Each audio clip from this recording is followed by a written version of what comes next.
Hello everyone, আসসালামু আলাইকুম। আপনারা সবাই কেমন আছেন? আলহামদুলিল্লাহ, আমিও ভালো আছি।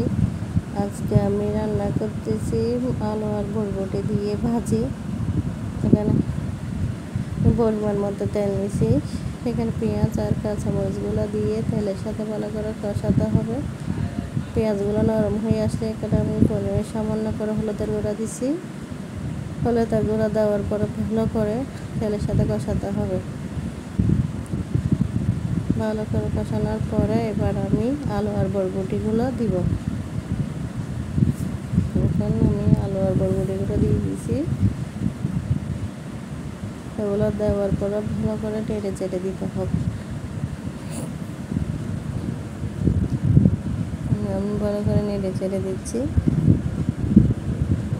আমার বরবটির কালারগুলো অনেক সুন্দর হয়েছিল, অনেক মজা হয়েছিল। আর ভিডিওগুলো যদি আপনাদের ভালো লেগে থাকে তাহলে বেশি বেশি করে শেয়ার করে দিবেন। ভালো করে নেড়ে চেড়ে দিচ্ছি।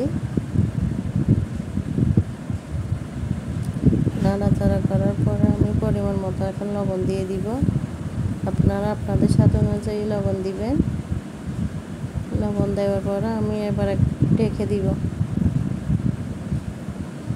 ঢেকে দিয়ে আর একটু নেড়ে চেড়ে দিয়ে আবার ঢেকে দেবে। দেখেন আমার এখন বরবটিগুলো রান্না করা হয়ে গেছে। কালারটা মাশাআল্লাহ অনেক সুন্দর হয়েছিল। ভিডিওতে তেমন বোঝা যাচ্ছে না, কালারটা অনেক সুন্দর হয়েছিল আর খেতেও অনেক মজা হয়েছিল।